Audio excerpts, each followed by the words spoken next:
बुजुर्गान दीन फरमाते हैं अगर यही इंसान बच्चों की आदतों में से एक आदत अपना ले, जो बच्चे आदत अपनाते हैं, तो फरमाया इसके बिगड़े काम संवर सकते हैं। हालांकि बच्चे बच्चे होते हैं, तो फरमाया तो ये जाता है कि बच्चों को सीखना चाहिए बड़ों से, और बच्चे सीखते भी हैं बड़ों से। अगर बच्चों का बाप गाली देता है तो वो बच्चा भी गाली देने वाला बनेगा। अगर बच्चों का बाप नमाजी है, नमाज पढ़ता है, तो वो बच्चा भी नमाज पढ़ने वाला होगा।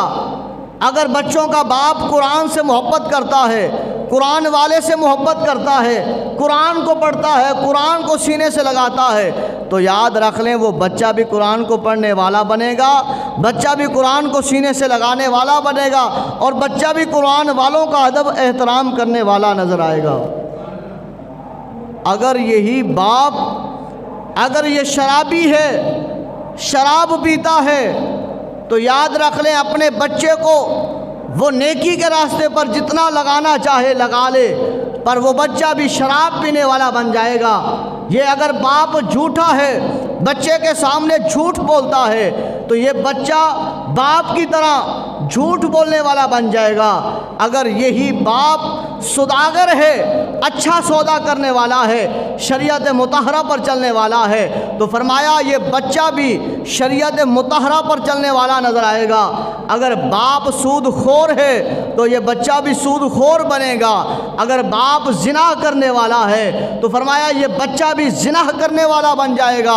अगर बाप नमाजी है तो ये बच्चा भी नमाज पढ़ने वाला नमाजी बन जाएगा। फरमाया होना तो यही चाहिए, और होता भी है कि बच्चे बड़ों के तर्ज पर चलते हैं, लेकिन कुछ बातें ऐसी होती हैं जो दाना उन बातों को देखकर इस नतीजे पर पहुंचते हैं, वो कहते हैं बात ठीक है, जो बड़े करेंगे बच्चे वही करेंगे, और बड़ों को भी चाहिए फरमाया अच्छा काम करें ताकि उनके बच्चे भी अच्छा काम करें। उन्होंने कहा पर एक ऐसी बात भी है तो काफ़ी, उनमें से एक आदत ऐसी है बच्चों में, दाना कहते हैं अगर वो आदत बड़े अपना लेते हैं तो बड़े भी कामयाब हो जाते हैं, किसी जगह पर रुसवा नहीं होते, किसी जगह पर शर्म